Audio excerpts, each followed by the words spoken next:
What if laziness is not a character flaw? What if it is not about discipline? What if the reason you cannot get yourself to move, to start, to push, to do the thing you know you should do is not because you are weak, but because your brain is working exactly the way it was designed to? And in the next 10 minutes, I am going to show you exactly how to override it. Most people deal with laziness the wrong way. They guilt themselves. They make promises at midnight. They say tomorrow will be different. And then tomorrow comes and nothing changes. You know the feeling. You wake up at 2 a.m. full of energy, swearing tomorrow will be different. You plan the whole day. Work out at 7 a.m., work by 9 a.m., no distractions. And then the alarm goes off and you hit snooze again, until it is noon. And that 2 a.m. version of you feels like a different person entirely. So they call themselves lazy, undisciplined, a failure. But here's what they never consider. Laziness is not a personality, it is a signal. And if you keep ignoring that signal, it will keep winning every single time. To understand why you feel lazy, let me tell you about a man who had every excuse to stay lazy. His name was Demosthenes. He was born in ancient Athens with a severe speech impediment. His voice was weak, his delivery was a disaster. Every time he spoke in public, people laughed, left, stopped listening. By every measure, he had every reason to give up, every reason to be lazy about his ambitions. Instead, he did something that sounds almost insane.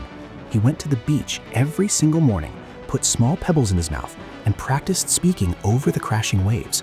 Not once, not twice, every single morning for years, until his voice became so powerful, so precise, so commanding that he became the greatest orator in all of Greek history. Nobody remembers Demosthenes as the man with the speech impediment. They remember him as the man who refused to stay still. This is the philosophical truth about laziness. It is never about ability. It is always about meaning. Demosthenes did not need a productivity hack. He needed a reason, so powerful that staying comfortable became more painful than doing the work. And the moment he found that reason, laziness never stood a chance.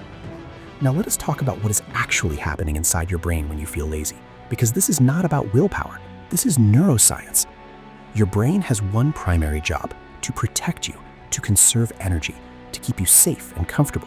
And from your brain's perspective, starting a difficult task, doing hard work, pushing through resistance, that is a threat. So it resists, it procrastinates, it tells you to do it later. It finds 100 reasons why right now is not the right time.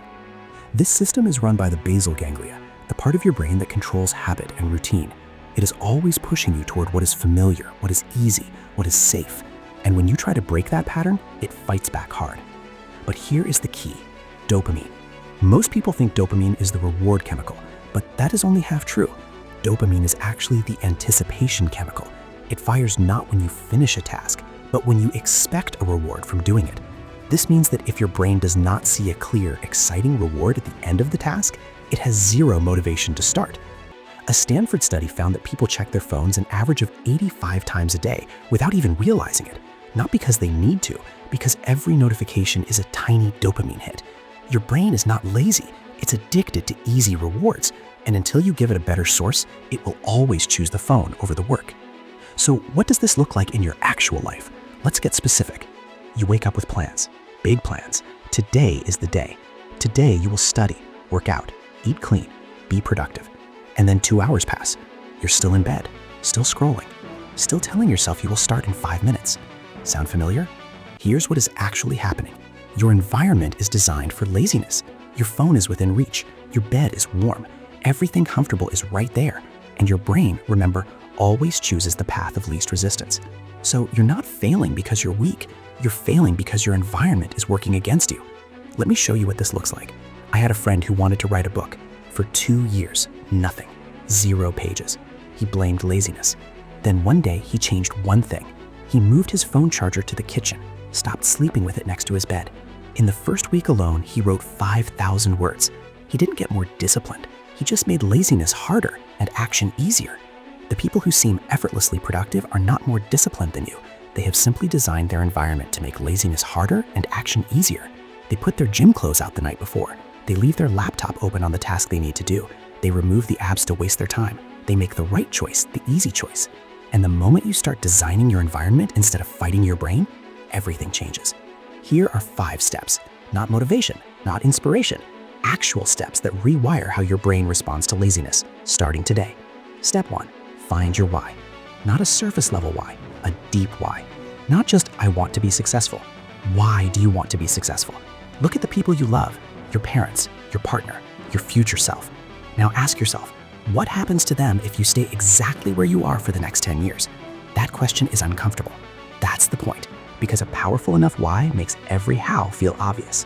Step 2, shrink the start.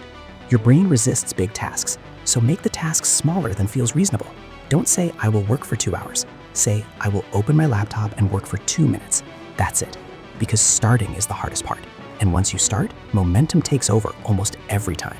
Step 3, fix your environment. Remove the easy distractions. Put your phone in another room. Close the unnecessary tabs. Make your workspace clean and ready. You are not strong enough to fight your environment every day. Nobody is. So stop fighting it and start designing it. Step 4, stack your dopamine correctly. Before you start working, do something that gives your brain a clean dopamine hit.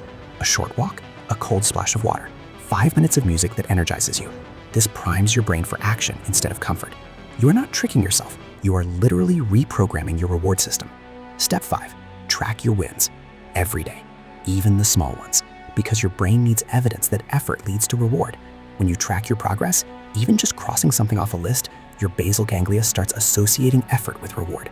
And slowly, gradually, powerfully, the lazy default gets replaced by the productive one. Here is the one truth I want you to carry out of this video. You are not lazy. You are unmapped. Your brain has never been shown a better path. It has only ever been given the easy one. And the moment you start building that better path, step by step, day by day, laziness does not disappear overnight, but it gets weaker. Every single day it gets weaker, and you get stronger. Demosthenes stood on a beach with pebbles in his mouth screaming over waves, not because it was easy, because he had decided that staying small was no longer an option. That decision is yours to make, right now, today. Subscribe to Brainora, not for motivation that fades by tomorrow, but for real understanding of how your mind actually works. Because we are not here to push you, we are here to rewire you. Psychology, mindset, the hidden rules of human behavior, that's what we do here. Laziness had its time. That time is over.